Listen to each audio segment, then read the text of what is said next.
Era uma vez uma mulher que via um futuro grandioso para cada homem que a tocava. Um dia, ela se tocou. O que querem as mulheres? Esta é uma pergunta que marcou o século XX após uma série de movimentos e conquistas femininas e que o tornou o século das mulheres. Elas reivindicaram a igualdade de direitos políticos, sociais, reprodutivos e hoje ainda lutam contra a violência doméstica e sexual, discriminação no trabalho, preconceitos. Se foi no século XX que a mulher conquistou o direito à existência, no XXI ela luta por mais do que existir. Luta pelo respeito ao seu corpo, suas escolhas, sua vida. Esta série do Café Filosófico reúne pensadoras feministas de diferentes áreas do conhecimento numa reflexão pela autonomia das mulheres. São muitas as frentes, organizações, estudos e marchas que trazem à tona as demandas específicas de cada um dos vários segmentos do movimento feminista. No programa de hoje, é a vez da socióloga Núbia Regina Moreira trazer a história e a fala do movimento feminista negro. Para abrir os trabalhos, eu gostaria de anunciar que sou fruto do feminismo negro, né? Ele me constitui, contribui para a minha formação, me formata na condição de sujeito mulher negra. Então, eu falo desse lugar, do lugar de uma feminista negra. Outra questão também, né, que é interessante colocar, é que feminismo negro não é uma denominação largamente aceita e corrente pelo conjunto de movimentos de mulheres negras. Eu costumo dizer que é no interior da produção acadêmica que podemos perceber, né, um crescimento dessa terminologia de feminismo negro. Lá na década de 30, nós já tínhamos um grupo de mulheres negras que faziam um debate sobre a condição da mulher negra por dentro da Frente Negra Brasileira. Mas essas organizações, essa da Frente Negra, ela é uma organização, um grupo pontual, relevante, sim, para os estudos e também para a militância das mulheres negras no Brasil, mas é na década de 70, e já em contato com as lutas antirracistas e com as lutas feministas, que as mulheres negras começam a se organizar mais ativamente no sentido de lutar pelas melhores condições de vida das mulheres negras e por direitos. O feminismo negro vai se configurando no Brasil a partir de um conjunto de diversas organizações de mulheres negras espalhadas pelo país. São movimentos que se aproximam do debate do feminismo predominante, o de mulheres brancas, e intensificam a discussão sobre sexismo e racismo. No final da década de 80 e já, né, no início dos anos 90, essas organizações elas se mobilizam e criam vários espaços de debate. Nós vamos ter mais ou menos uns 7 encontros, né? Temos o Encontro Nacional de Mulheres Negras em 88, eu acho que é um encontro que demarca para nós, mulheres negras, né, esse espaço de que o que nós vamos fazer com as nossas vidas. Ele também é contemporâneo ao centenário da abolição, o momento em que o movimento negro parece que sai à cena nesse país para pensar e para cobrar ao Estado brasileiro, e aí as mulheres estão também à frente disso, para cobrar ao Estado brasileiro, né, direitos para a população negra. Participaram desse encontro em torno de 450 mulheres negras. É interessante que vocês vão perceber que as mesmas questões que nós estávamos discutindo na década de 80, elas continuam na ordem do dia. Essa questão, né, da raça, essa questão do pertencimento racial ou, né, como dizia a Lélia Gonzalez, do racismo, né, que independentemente se eu sou uma mulher negra de classe média, escolarizada, intelectualizada, rica, ele atravessa a minha vida, né? Então, o racismo não escolhe, né, a classe social, assim como o sexismo não escolhe a classe social. Nós estamos aí também vendo os casos de violência retornando, né, à cena do nosso país.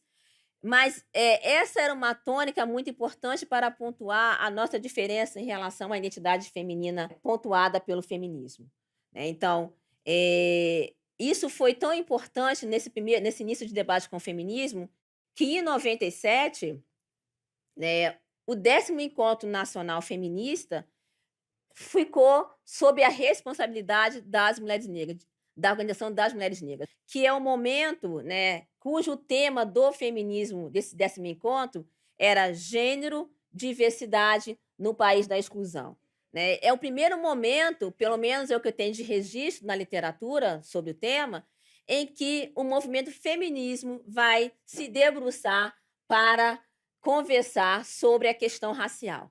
Isso foi um ganho, impressionante.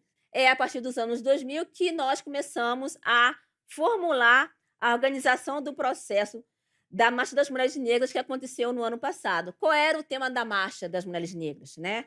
Contra o racismo, mulheres negras contra o racismo, a violência e o bem viver.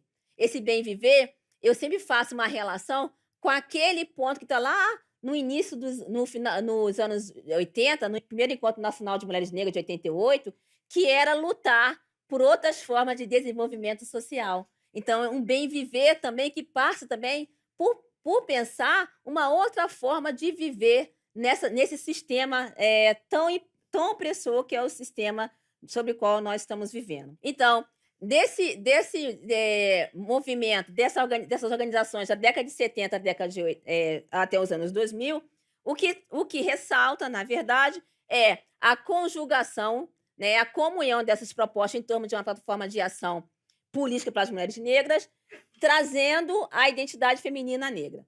Então, essa é, na verdade, para mim, pesquisadora, esse conjunto de experiências organizativos que vão formular, pavimentar um terreno sobre o feminismo negro no Brasil. Eu costumo, na verdade, dizer que para eu me apoiar naquilo que eu falo, eu trago à cena o que está escrito no pensamento social brasileiro.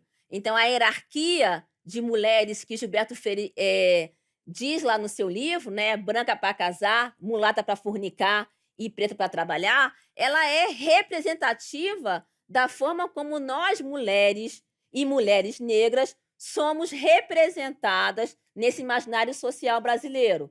E esse corpo também da mulher negra, hipersexualizado, da lascividade, né, ele é muito espraiado nesse imaginário social brasileiro. Eu costumo dizer que as nossas estruturas cognitivas, elas fazem com que a gente pense os outros, né, dessa forma, pensemos uns aos outros dessa forma.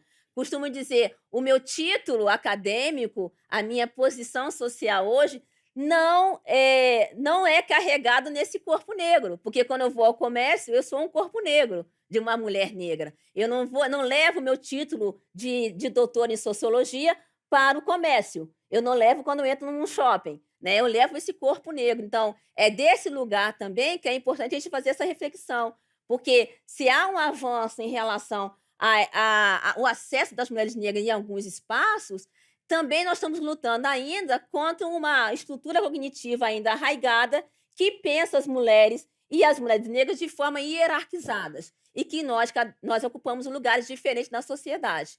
E que essas relações de poder também se estabelecem entre nós, mulheres brancas com mulheres negras, mulheres brancas com mulheres brancas, mulheres negras com mulheres negras, e assim sucessivamente.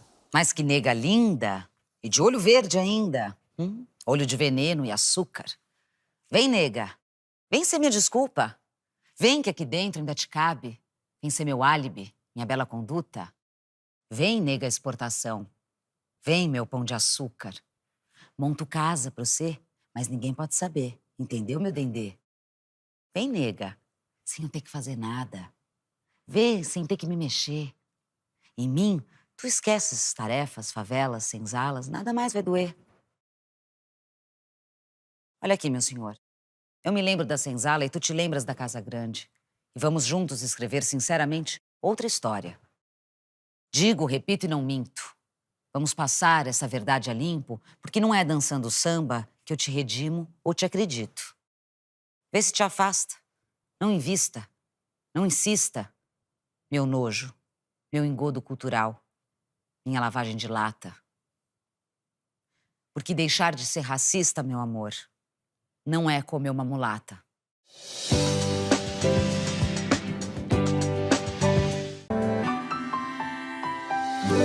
As mulheres negras brasileiras vêm se organizando na defesa de sua identidade e pontuando suas diferenças dentro do próprio movimento negro e no movimento feminista.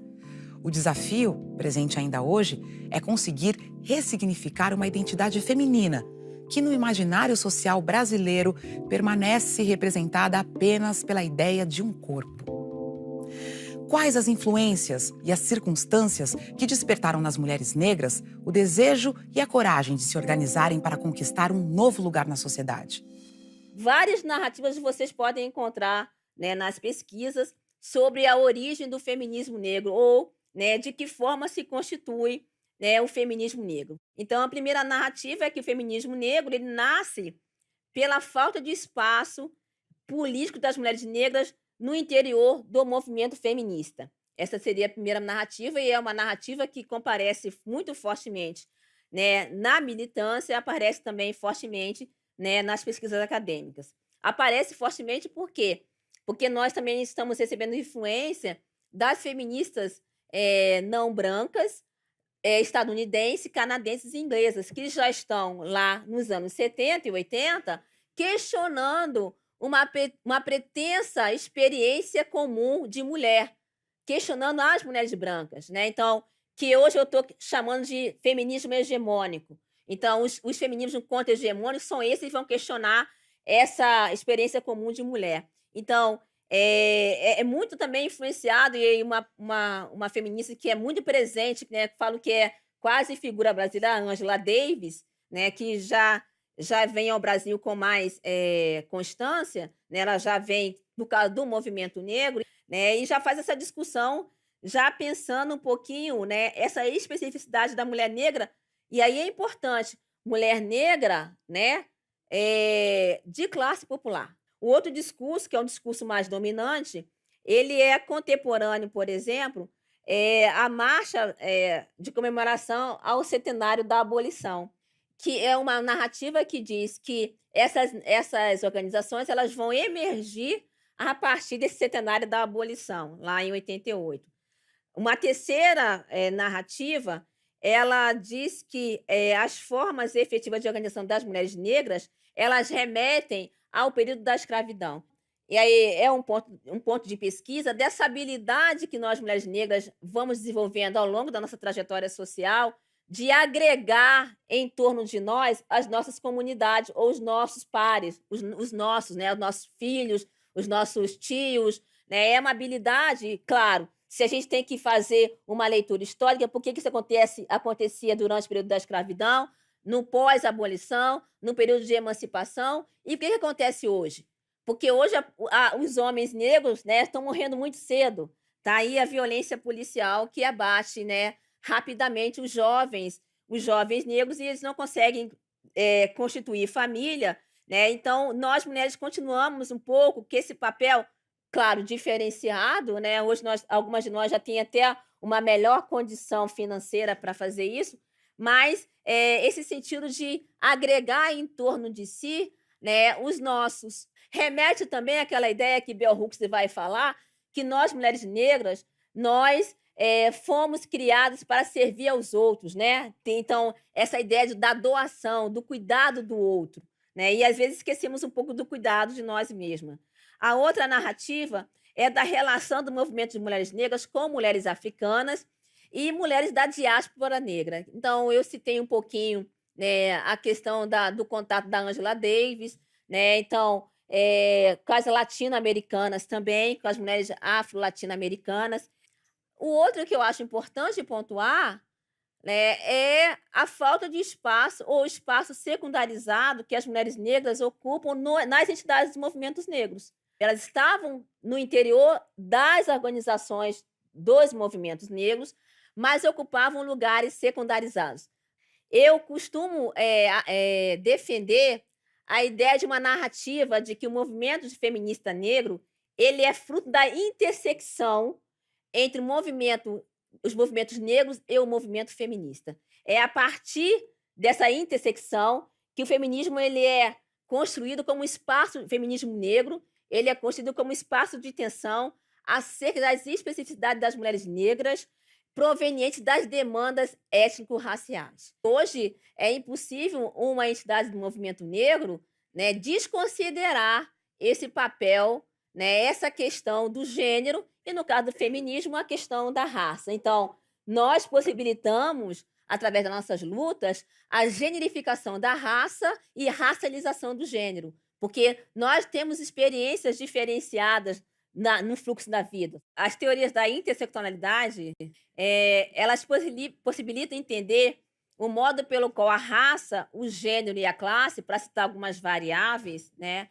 estão interligadas nos sistemas de dominação. Então, essas teorias, elas não estão sobrepostas, elas estão interligadas aos sistemas de dominação. Elas oferecem chaves para compreender as experiências, as percepções e horizontes das mulheres negras em consonância com as posições que elas ocupam na sociedade. A mulher negra como sujeito político autônomo foi evidenciada pelo e no feminismo negro, por meio de um processo que vem se desenrolando, né, desde as décadas que eu já pontuei atrás, em confronto e alianças com o feminismo, né, com o movimento negro, com os sindicatos, com os partidos e, mais recentemente, nas universidades, né? E aí a gente pode ver também reverberação desse movimento. A gente tinha essa preocupação sempre de ficar sempre falando para nós mesmos, né, que conseguimos ter um repertório, uma gramática inteligível, que não chegava à periferia, que não chegava para além do meu bairro, para além da minha universidade, para além do meu grupo. Eu acho que chega sim. Chega porque as ideias elas têm liberdade de voar. E nós transitamos em vários lugares. Eu penso aqui, para fazer uma reflexão, né, que a mulher negra ela ganha o estatuto de sujeito histórico e também de objeto teórico, né? E aí é diferente de pensar, né, esse objeto teórico como aquele que não tem condições de produzir o conhecimento. Ele vira tema e objeto, né, de pesquisas acadêmicas, e essas pesquisas acadêmicas estão sendo produzidas por mulheres negras nos vários campos disciplinares. Nós, teóricos sobre o feminismo negro, nós não desvinculamos a nossa teorização da nossa prática política.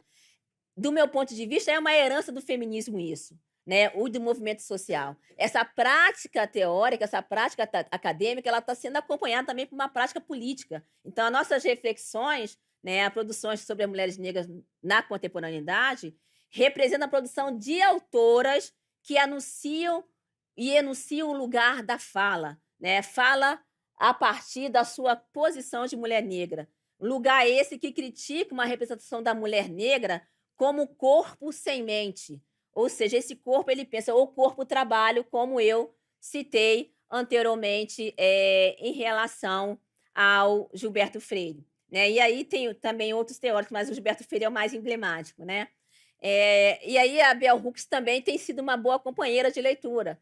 Quando ela cita lá nas intelectuais negras, essa ideia que construíram sobre nós, nas sociedades que conheceram a escravidão moderna, de que as mulheres negras são corpos hipersexualizados, ou um corpo-trabalho, ou um corpo servil, ou um corpo abjeto, né? E aí o corpo da mulher negra é um corpo abjeto, ou um corpo público que todo mundo pode violar, né? Então, ela desconstrói um pouco essa ideia. Então, esse corpo não teria uma mente, não seria, né, uma expressão de produção de conhecimento, não seria uma expressão de transmissão de saberes. Então, nós, feministas negras, apostamos numa postura reflexiva na produção do conhecimento que relaciona a prática política à prática teórica, né? Para nós, elas estão imbricadas, elas são interdependentes.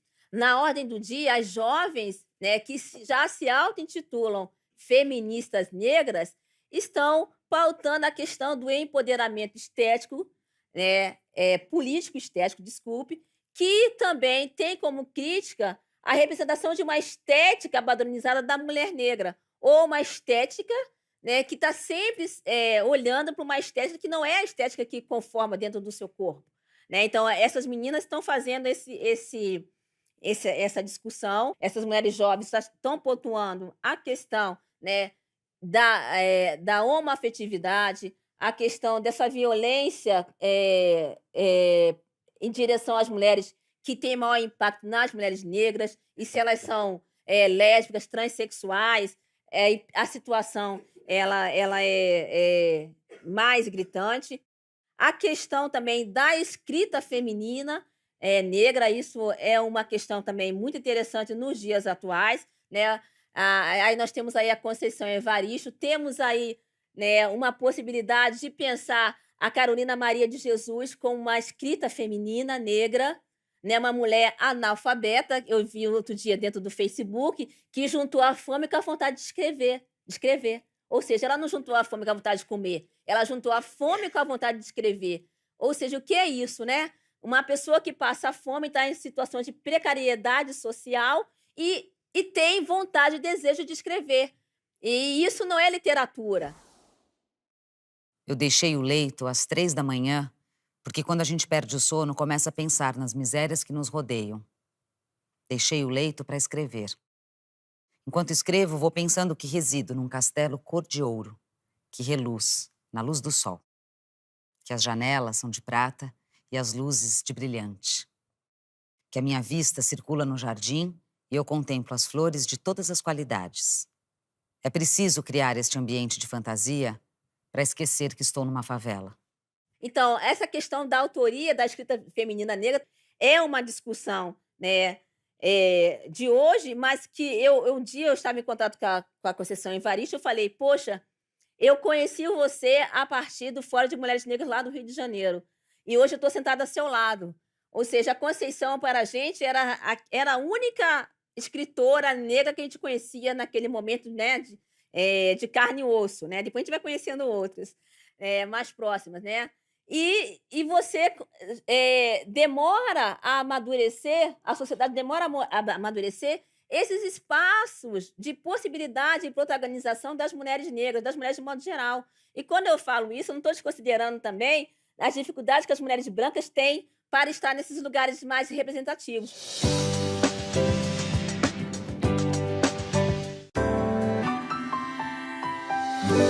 São várias as teorias que explicam a origem do feminismo negro no país.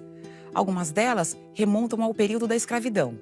Outras ao momento que o movimento negro se aproximou do movimento feminista hegemônico de mulheres brancas.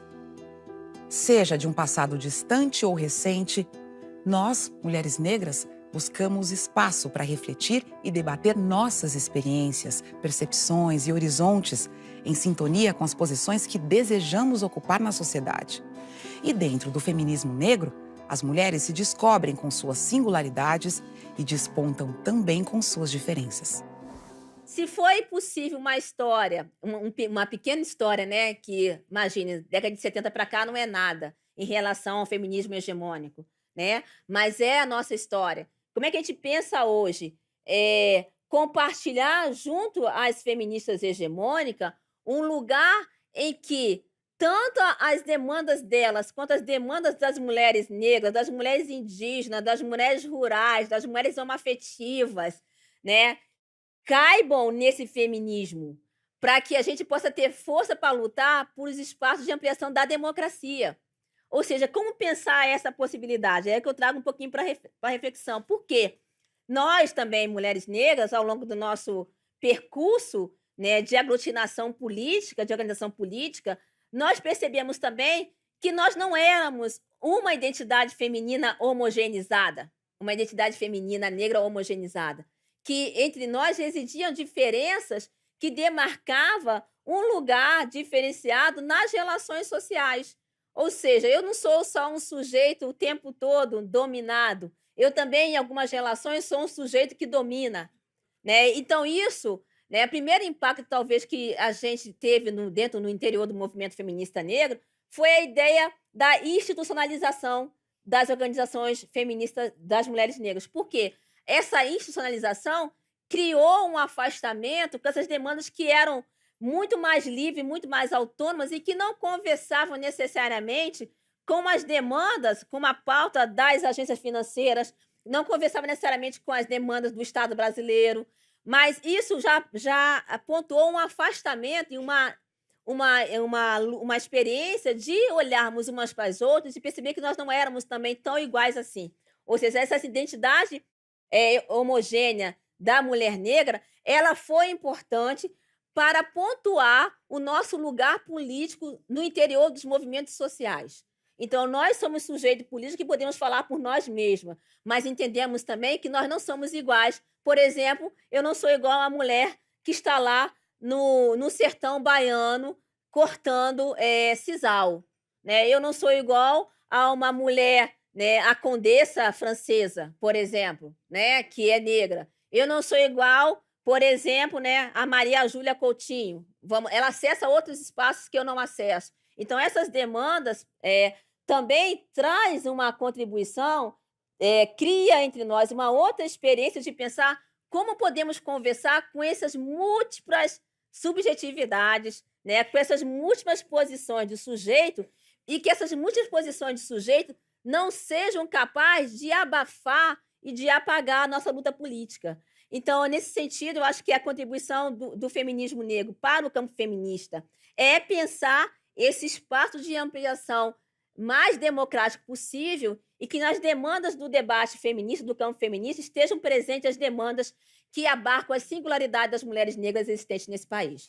Qual é a saída para nós num mundo que nos individualiza cada vez mais, com a expansão neoliberal que nós estamos vivendo, em que cada um quer marcar a sua diferença individualizadamente, o que ocorre também no movimento feminista, sim, para o bem e para o mal. Sim. Para o mal é o perigo da dispersão. Sim. E você colocou muito bem que nós não podemos cair nessa armadilha.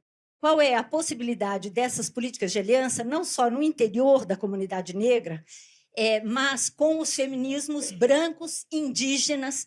Né? Do ponto de vista da prática política, eu penso que uma possibilidade de a gente, de nós, movimento social na sua especificidade feminista, feminismo negro, vários feminismos, nas nossas especificidades, pautar lá no teu lugar de prática política a minha demanda e eu pautar no meu lugar a sua demanda. Ou seja, porque na hora que eu vou solicitar, né, conquista de ampliação do espaço para nossa participação, está lá pautado também no seu, no meu, em vários lugares, essas demandas que não são necessariamente suas, mas que você também entende, porque aí que está o teor da democracia, é você se colocar no lugar do outro. Né? Não é tomar a experiência por ela mesma e não ter a construção de dizer que o outro não pode falar por você porque não tem a experiência. Isso, na verdade, engessa, né, uma ampliação do debate político e de ampliação dos direitos da sociedade brasileira, do meu ponto de vista. Constrói uma possibilidade de se colocar no lugar do outro. Isso é democrático, do meu ponto de vista. Tá certo? Gostaria de perguntar a você se hoje em dia, o que você acha, se nós, mulheres negras, estamos tendo acesso a todos os espaços disponíveis e se dentro desses espaços nós estamos sendo respeitadas, como deveríamos ser. Esse é um processo de construção. Né? Eu sou otimista, né? Porque as políticas sociais, né, de um tempo para cá nesse país possibilitaram, né, mesmo que muito rudimentalmente, uma entrada, um acesso da população negra, e eu estou sempre falando da base da população negra, né, que a população negra acessasse pelo menos as escolas, acessasse, né, o ensino superior. Eu penso que a gente não pode desconsiderar essa luta que os movimentos negros, os movimentos de mulheres negras e feministas nos possibilitou estar aqui. Então, não sei se nós somos tão bem representadas ou somos respeitadas nos lugares. Por quê? Porque a estrutura cognitiva da sociedade brasileira, ela ainda não consegue perceber que nós podemos estar em todos os lugares. não consegue perceber. Isso é um processo de amadurecimento da própria sociedade. A gente precisa arrombar as portas. Elas não espere que elas vão abrir para a gente com gentileza. Elas não vão ser abertas para a gente com gentileza, né? A gente vai ter que, algumas, arrombar. E, geralmente, aqueles que são os pioneiros sofrem um pouco mais, né? Porque enfrentam um conjunto, um campo constituído em que não tem iguais a você, né? E você precisa se municiar, né, do repertório daquele campo para estar lá, né? Estar lá, você sabe que o tempo todo você está sendo cobrada, você está sendo observada, ou seja, é um lugar de desconforto, tanto para você quanto para aqueles que estão nesse campo constituído. Mas eu acho que a solução é essa, né? A gente vai arrombando as portas, né? A gente vai entrando. Você acabou de falar agora que algumas portas a gente vai ter que, né, entrar com menos gentileza, digamos. Mas eu também, às vezes,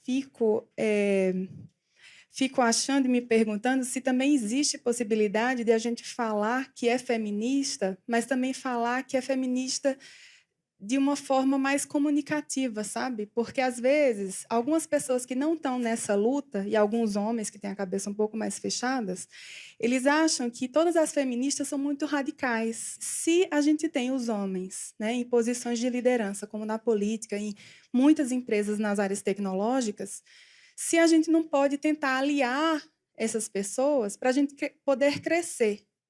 Eu acho que a culpa da comunicação não é nossa, não, é deles.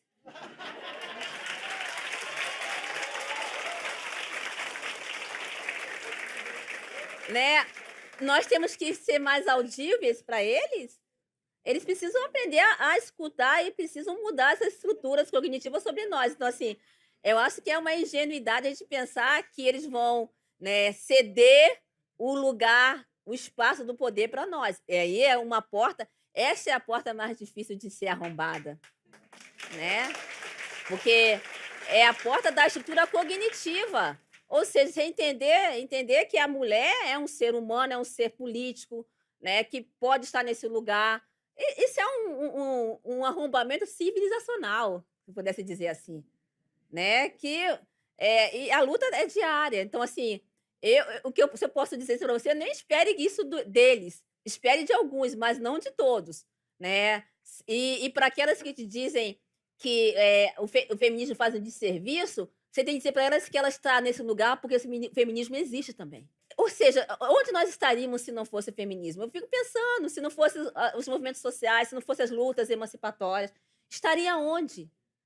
Né? Então, claro que nem todas as mulheres pensam como nós, mas elas também não podem fazer, do meu ponto de vista, um desserviço dizendo que isso aqui, né, o feminismo não é uma política, não é qualquer coisa, não é qualquer coisa. É uma determinação para a nossa vida. Qual é o papel da educação na construção de um novo olhar e uma nova atitude? A questão das cotas, a implementação da lei, as alianças e as perspectivas para o futuro da luta contra as desigualdades. No próximo bloco.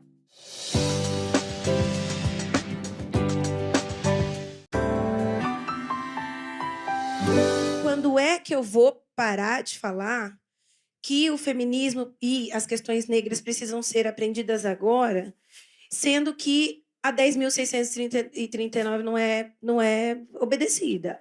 A gente tem uma lei que diz que as pessoas precisam conhecer a história dos negros no Brasil, precisam conhecer a história dos africanos, e só trabalha com isso quem realmente tem conhecimento sobre o assunto. Então, a minha questão é, né? Se você tem conhecimento de produções no trabalho em relação a essa produção que precisa começar lá do comecinho. E não só lá na universidade, a gente brigando por cota, mas eu vou demorar a ter 19, 20, 30, 40 anos para aprender a começar a respeitar o outro e exercer a democracia que nós precisamos? Em relação à reformulação do currículo escolar, hoje eu estou atuando na área da educação, né? Então, estou no mestrado em educação lá na instituição. Eu penso que as diretrizes curriculares, né, que são fruto da 10.639, deveria ser inserido não como um tema transversal, como geralmente as escolas fazem, como projetos, né? Elas deveriam impactar o conteúdo escolar nas disciplinas. porque isso mobilizaria também uma transformação na formação do professor. É uma cadeia isso. Por quê? É um sistema, desculpe.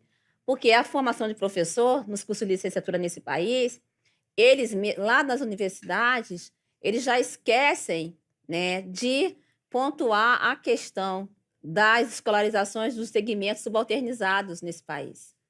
Então, esse professor, ao ser formado nessa universidade, nesse formado dessa instituição, quando você consegue no conjunto de corpo docente um ou outro, geralmente são esses que vêm dos movimentos sociais, né, que querem trazer uma leitura diferente do que já está instituído.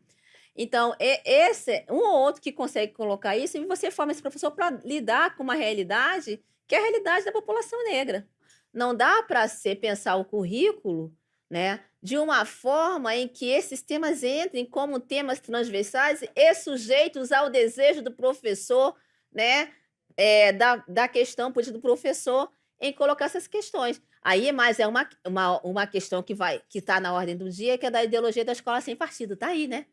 Se a gente está numa luta para poder, né, fazer com que o currículo pense também a diversidade de sujeitos na história desse país, e aí eu estou falando na própria formação de professores, como é que você quer formar um professor, né, que não pode expressar suas opiniões e mostrar aquilo que não está instituído como um padrão?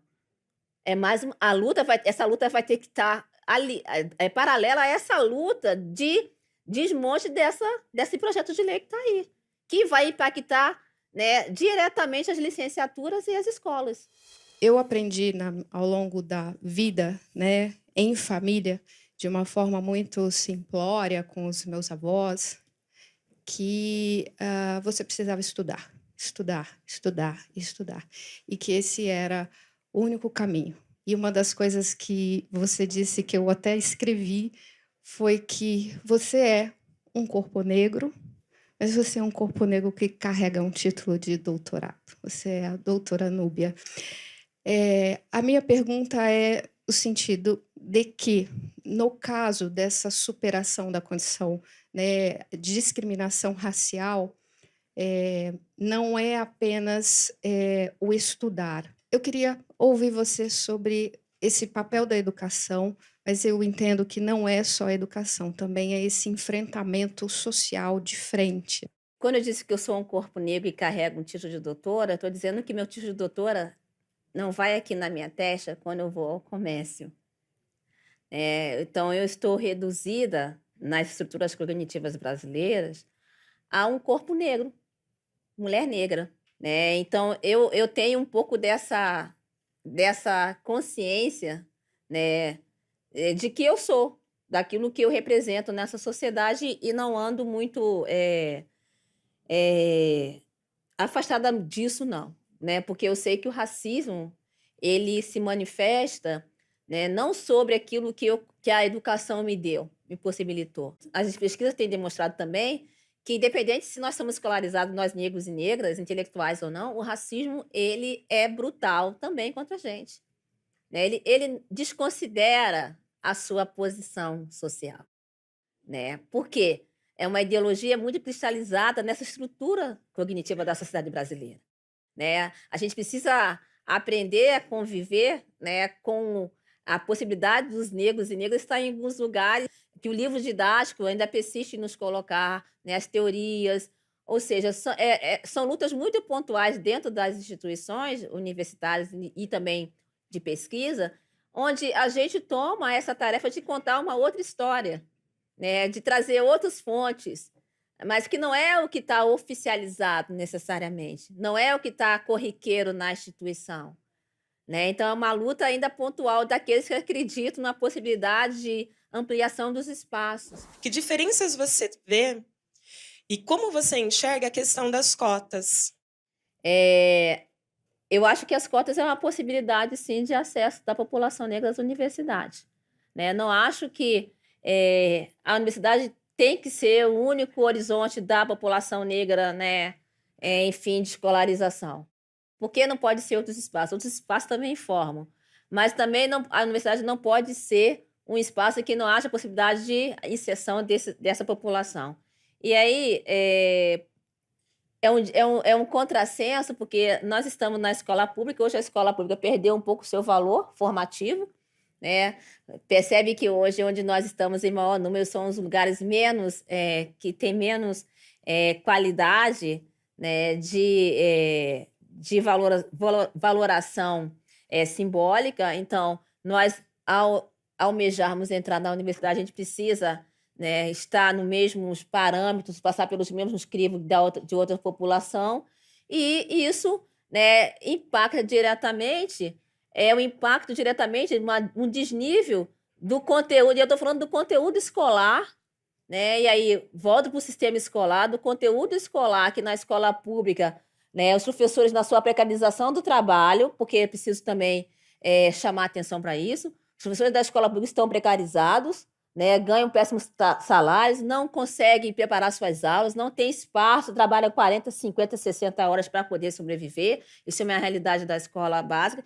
E, por outro lado, não conseguem também, né, passar esse conteúdo da mesma forma que é passado nas escolas particulares. Ou seja, o conteúdo escolar ele fica vazio. Então, de certa forma, isso é uma plataforma antiga dos movimentos negros brasileiros, né, de uma equalização, e aí as cotas ela têm uma vigência histórica, pontual, né, elas não são para frente, para sempre, até o momento que a sociedade entender que a gente precisa reformular a escola básica, a educação básica, a gente precisa preparar melhor nossos professores, que nós precisamos reformar as licenciaturas, ou seja, é esse sistema, né, que infelizmente nos empurra para pensar essa possibilidade de inserção via as cotas, né? É claro que isso é um desconforto na comunidade universitária, todo mundo está careca de saber disso, né, esse desconforto, e aí tem até aquela ideia de que nós estamos criando racismo que nunca existiu nesse país, né, um debate meio cansativo isso, né, porque a gente institui as cotas raciais, aí você cria um racismo a partir daí, dessa diferença. A diferença existe, está aí. Né, é fruto dessa forma como nós nos formatamos a sociedade brasileira. Entendo que está colocada na ordem do dia a necessidade da gente repensar uma estratégia e abrir uma perspectiva para o próximo período de luta do movimento social negro brasileiro, obviamente em aliança com os movimentos de mulheres, com os operários, com os trabalhadores. Mas para muitos está em jogo a sua sobrevivência e para nós está em jogo a reafirmação ou a continuidade de uma agenda que permitiu a ascensão, a inclusão de homens e mulheres negros jovens no espaço das universidades. Eu comprei um livro do Joaquim Nabuco que, às vésperas do debate da abolição no Brasil, discutia que o parlamento brasileiro estava entre a ousadia, a timidez e a ousadia. Uhum. Acho que esse discurso está muito atual. Então, eu diria, entre a timidez e a ousadia, qual a perspectiva que você colocaria para a nossa luta, para a luta de combate ao racismo no Brasil? Eu acho que você já respondeu, né? As alianças, né? As alianças dos movimentos sociais. Eu acho que tem que ser por aí. Né? Hoje, nós estamos, né, num momento eu posso dizer, de retrocesso, né? Ou seja, essa trajetória que você falou aí dos movimentos negros, né, que nós estamos sempre revirando, né, assuntos do século XIX, né? Nós conseguimos formular um conjunto de políticas voltadas para a população negra que hoje pode estar tudo sendo jogada, né, no Atlântico novamente, né? Então vai, né, jogar lá e se desfazer, recomeçar a luta, né, recomeçar a mobilização. Penso que esse cenário é importante para repensar, inclusive, os movimentos sociais. Né? O que nós estamos fazendo dentro dos movimentos sociais? Né? Qual é o papel das nossas bandeiras? Por que elas precisam ser tão particularizadas? Precisam ser tão pontuais? Porque eu penso que, num momento como esse, os mais vulneráveis, ou aqueles que estão reivindicando por políticas e por questões que ainda não foram bem resolvidas na sociedade brasileira, são os mais brutalmente atingidos, né? Os negros, as mulheres, o LGBT. Então, acho que aquele período da década de 90, que a gente tinha, né, uma efervescência dos movimentos sociais, todo mundo com muito gás, pensando na democratização da sociedade brasileira, a gente vai ter que começar uma luta pensando nessa unificação de pautas dos movimentos sociais. Eu acho que isso é uma possibilidade que eu vislumbro, né? Porque senão a gente não vai conseguir reverter esse processo ou, né, imagine, jogar tudo fora e começar de novo. Para aquelas de nós que vivem na beirada, encarando os gumes constantes da decisão crucial e solitária. Para aquelas de nós que não podem se dar ao luxo dos sonhos passageiros da escolha, que amam na soleira, vindo e indo, nas horas entre as alvoradas, olhando no íntimo e para fora, simultaneamente, antes e depois, buscando um agora que possa procriar futuros. Para aquelas de nós que foram marcadas pelo medo como uma linha tênue no meio de nossas testas, aprendendo a ter medo com o leite de nossas mães. Pois, por essa arma, essa ilusão de alguma segurança vindoura, os marchantes esperavam nos calar. E quando falamos nós temos medo, nossas palavras não serão ouvidas, nem bem-vindas. Mas quando estamos em silêncio, nós ainda temos medo. Então é melhor falar, tendo em mente que não esperavam que sobrevivêssemos. Acesse mais palestras no site do Instituto CPFL e inscreva-se no canal do Café Filosófico no YouTube.